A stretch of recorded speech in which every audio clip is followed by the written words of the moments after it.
There is a gigantic war happening in my yard. Ants, different tribes of which are at war for resources, territory, and food, all within my backyard, we've called Antopia. Antopia is an almost 3,000 square meter plot of tropical landscape, exploding with life.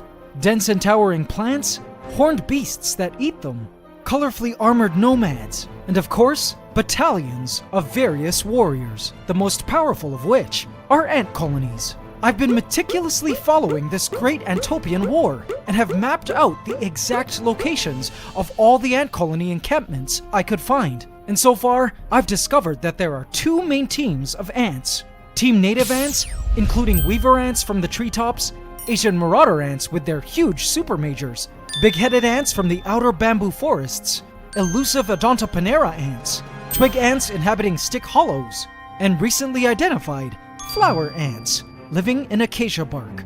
These native ants have lived in Antopia for millions of years in the land passed down to them from their ancestors. But today they fight a great war against their arch enemies. Team invasive ants, black crazy ants, ghost ants, pharaoh ants, and the fearless fire ants. These invasive ant newcomers have only recently been introduced to Antopia by way of human activities over the last few decades, and have been mercilessly outcompeting, displacing, and killing Team Native ants for the abundance of food, resources, and space that exists here. Now initially I thought Team Native ants was winning this war against Team Invasive ants, but after seeing what I'm about to show you today, I fear the tables may be turning. And if Team Invasive ants does win the war, and they manage to completely wipe out Team Native ants, this could mean the ultimate destruction of Antopia's delicate ecosystem. Now if you thought all of this was crazy enough, guys, the plot just got crazier. It turns out there are other tribes of ants living in Antopia to add to the map that I hadn't spotted before, as well as the presence of some well-known ant enemies, termites and frogs. Ladies and gentlemen, put on your battle gear because it's time to venture into the trenches of the Antopian War here on the Ants Canada Ant Channel. Please subscribe to my channel and hit the bell icon. Welcome to the AC family. Enjoy. AC family, there's so much I have to show you. I was able to visit the ant house this week, future location of Ant Room 2.0, for our various pet ant colonies, and I'm pleased to share that construction is coming along well and on schedule. But checking the yard, Antopia was again such an eye-opener. There is so much that goes on in the micro world outside that we are totally oblivious to. So in a video 2 weeks ago, we saw that Team Native ants seem to have a good upper hand in the Great Antopian War against Team Invasive ants, simply because the native ant sightings appeared to outnumber the invasive ones, and we even saw a killed invasive fire ant in the powerful jaws of a native weaver ant. But as you'll see in a second, I'm not so sure anymore if that will continue to be the case. I want to know what you guys think, so keep on watching until the end and let me know your opinions. The first area of concern are these girls. Fire ants. These ladies are ferocious. Look at how fierce they are as they dig out new burrows. Digging out new burrows means this colony is expanding quickly. Now seeing the fire ants digging so eagerly concerns me. First, because we've already mapped two separate fire ant colonies in Antopia, and this one, which isn't too close to the other colonies, is possibly a third fire ant colony living in Antopia. Or second, this nest opening here could simply be a connection to one of the other colonies via an extensive underground tunnel. That idea scares me because that means this fire ant colony must be absolutely massive. Anyone who knows fire ants knows they're trouble. They are concerning agricultural pests in certain places of the world, including the US, as they wipe out and/or displace local ants and animals, and also farm and protect plant parasites like aphids and plant insects, as we saw in our last video. And this endangers agricultural crops. We are no stranger to fire ants, as we currently care for the Phoenix Empire, our massive colony of fire ants, and have long known how savage they are after years of keeping and performing experiments with the Fire Nation, my former fire ant colony. Fire ants are nimble enough to climb along a tightrope to get to food, are completely waterproof as they float on water, and can scuba dive, have a crazy sting that I can testify does not tickle, and reproduce super fast. It only took 7 months for our Phoenix Empire to get from just a queen to a full-blown colony of millions. Now imagine a wildfire ant colony, where you have a crazy abundance of food, plant insects, and space to nest. Our Phoenix Empire grew on a couple roaches a day and jelly cups, and were restricted to a moated terrarium. But in the wild, ants simply don't have portioned feeding regimes, and are 100% free to expand outwards and create massive underground nests. This is why seeing these fire ants here concerns me, because this colony could possibly be huge. And where there is a huge colony, you know that every mouth of that colony needs to be fed. AC family, check out what else I saw. Just nearby was a meat fest. Fire ants engaged in a frenzy, feasting on a frog they had managed to kill.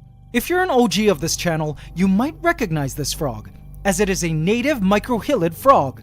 The same type of frog I used to eliminate zombie mite-infested yellow crazy ants within the Hacienda del Dorado a couple years back. They usually feed on ants, but it seems this poor frog picked on the wrong ants, or at least had not evolved to eat and deal with ants like fire ants.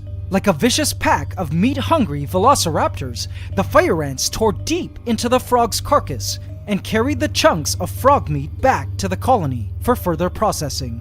Check out that fire ant super major working on snipping off that meat chunk.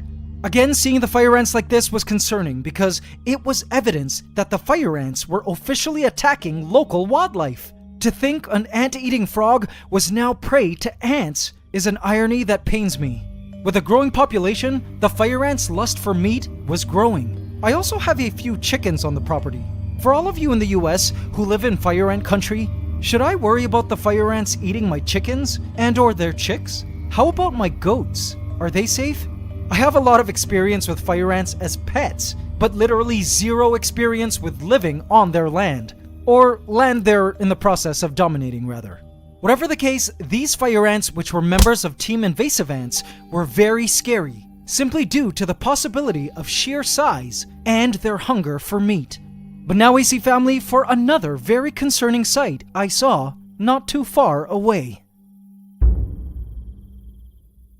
Racing along trails that stretched on for meters and meters were these little turbos. AC family, these are ghost ants, also members of Team Invasive Ants. Now, in a previous video, we simply spotted them here, along the wall, when we first laid down ant baits in an experiment to see what species of ants we'd lure out from the yard. Now, seeing these rapidly flowing trails of ghost ants carrying food and brood around was also concerning, because it was impossible to tell if these were the same colony as we saw a few weeks back along the wall, or a totally new colony, or possibly both. Here's why. Ghost ants, like very many other notorious invasive ants, except for fire ants, can have multiple queens in a single colony. Not only that, but 2 different colonies of ghost ants can actually join forces and fuse to create huge super colonies. Not only that, but ghost ants are nomadic ants and are constantly on the move without a permanent home, so they travel to where food is. All this makes ghost ants truly a force to reckon with in the Antopian War.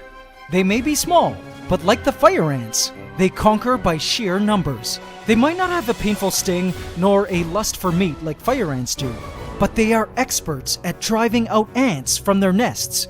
They can infiltrate the nest entrances of ants and completely swarm ant colonies, ransacking nests of ant brood and food, driving out entire colonies from their homes. Again, the ghost ant lifestyle makes them one of the world's most pestiferous invasive ants. And I've seen them in every tropical and subtropical country of the world I've ever visited. From Mexico to Cuba to Sri Lanka, Micronesia, Borneo, and every country here in Southeast Asia. So it seems, AC family, that perhaps my logic of counting the number of Team Native versus Team Invasive ant sightings might not have been the most accurate way to determine who was winning this great Antopian war, because doing so failed to take into consideration the volume of ants per colony. There could be 8 colonies of native ants in an area, and only 2 colonies of invasive ones, for instance. But the native ants don't stand a chance if the 2 invasive ant colonies are massive in size and hard to combat. So AC family, I'm going to need your opinions on what to do. And I do have 2 very different options for you guys to assess. But before that, I have another interesting colony to introduce you guys to that I discovered living in Antopia. But this time, this wasn't a colony of ants. Within this outcrop of rotting bamboo lays a silent colony of insects that have long been fighting a war with ants over millions of years in Earth's history. They're not related to ants, and biologically speaking, they are very different creatures. AC family, meet the colony of termites I found living in Antopia. Aren't they spectacular? This termite colony lives discreetly in some rotting bamboo. Now, about the many differences between ants and termites, the first thing that may surprise you is that termites are actually more related to roaches than to ants. Also, they actually eat and digest wood, unlike ants which simply live and burrow into wood, but discard all the wood dust. Also, in an ant colony, the workers are all barren females. In termites, the workers are both barren males and females. Another thing that makes them unique is that they don't undergo complete metamorphosis like ants do, having stages of egg, larva, pupa, then adult. Termites simply have an egg, then hatch into a small version of their adult form, called a nymph, then grow into an adult. Another cool difference is that a termite colony actually has both a queen and a king. They pair up during nuptial flight, then stay together for life, raising a termite kingdom together. In ants, however, males die after mating, leaving the queen to be a single mother to raise her colony on her own. Unless, of course, she's one of those species where multiple queens raise their young together. But still, no kings exist in the ant world, just queens. Wow, guys, check out that soldier! Termites, like ants, do have special workers, these soldiers, for defense. And speaking of which, AC family, as I watched the cute termites moving around, going about their business in the rotting bamboo, a commotion caught my eye. Ants! Ants had appeared on the scene to snatch and ransack the termite colony. An Asian marauder ant came and seized a termite, carrying it back to the nest to feed on. I spotted another carrying one back. OMG, an ant versus termite war was happening right now. Termites are an excellent and important food source for ants, as their bodies are soft and juicy, packed to the cuticle with valuable nutrients. Check this out, guys. At first glance, it looked like these 2 Asian marauder ants were carrying the seized termite. But upon closer inspection, one of the ants had died and was stuck to some glue-like material that was actually making it harder for the other ant to carry the termite around. You know what this glue-like material was? It's something the termites are able to produce as a defense. They use it to build their tunnels, but can also shoot it out to form a sticky slime that makes it hard for ants to move around once they get stuck in it. Termite glue was the termites' defense against the ants. But it didn't stop the ants from coming. And AC family, I wasn't prepared to see the ants that appeared on the scene next. Asian bullet ants! What? We have Asian bullet ants in Antopia? How awesome! We are no stranger to these savage girls, as we own 2 colonies, known together as the Black Panthers, and we know full well how much they love termite meat. Snatched! Whoa! The Asian bullet ant stung and took a termite home. These huge black ants with a sting that hurts like crazy are true hunters, and it seemed word of the termites had made its way to their nest somewhere. I'm happy to report that these ants belong to Team Native Ants, and I was actually happy to see them here, snatching termites left, right, and center. This was native food, for natives only. Suddenly, another group of ants appeared on the scene. Big-headed ants, again from Team Native Ants. They were quick to snatch up some termites and take them home, although a couple sadly got caught in the termite glue. Then, yet another tribe belonging to Team Native Ants showed up. Odonta Panera! I rarely get a chance to film these ants well because they're constantly on the move. I was happy to see them here at the termite nest, hunting for termites too, along with their various fellow native ants. But then, enemies. ghost ants had discovered the termite fun and were quick to swarm onto the scene for termite meat, or perhaps attempt to steal the other ants' catches. If there was only a way I could weed these ghost ants out. Speaking of which, as this battle between ants and termites unfolds, I'm going to take this time now to ask you guys your opinions on dealing with team invasives. So as you can see, Team Native Ants still seems to be okay in terms of competition for food, but members of Team Invasives are already showing signs of impacting Antopia's native ecosystem. As we saw, fire ants are killing native frogs, and ghost ants are flowing into Antopia like crazy, and crashing into Team Native Ant termite hunting parties. So, there are two options I've considered. The first option is the merciless option. Many myrmecologists suggest pouring boiling water repeatedly over fire ant nests. This, of course, is a moral struggle for me, and I've tried to run polls on Twitter, but regardless of the results, it's just so anti-ant to do this. Or maybe it's anti-ant not to pour boiling water on the invasives. I don't know.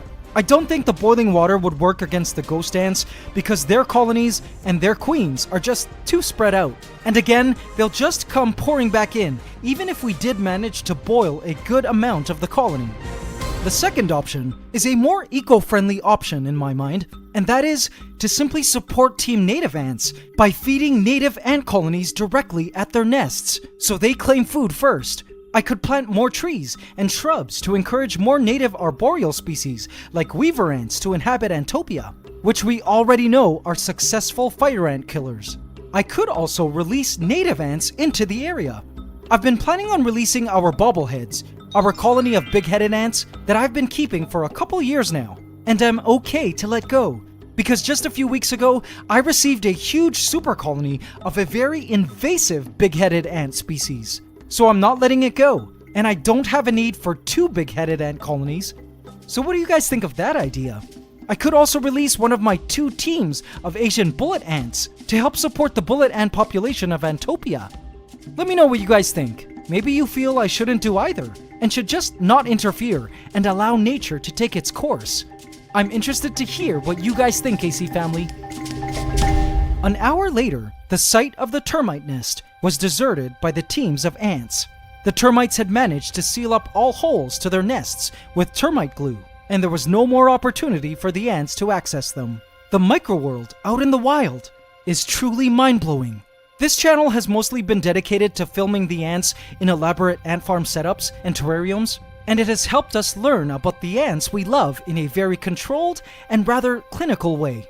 But I've realized that in the real world, there's a whole slew of different rules and circumstances that apply to every living thing in it, where the law of survival of the fittest truly reigns supreme.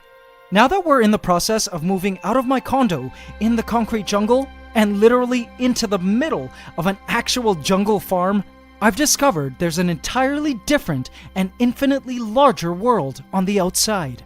I'm sure what we saw today is only a tiny glimpse of the full complex picture of the everyday stories that happen in Antopia. And I look forward to discovering more of the secrets this enchanted land holds. It's the terrarium of Mother Nature, guys. Let's hope Team Native Ants keeps on persevering and pushing back their invasive enemies for their sake, and that of all the precious life of Antopia. Until our next visit to our great backyard, thank you for watching and supporting the ants. It's Ant Love forever.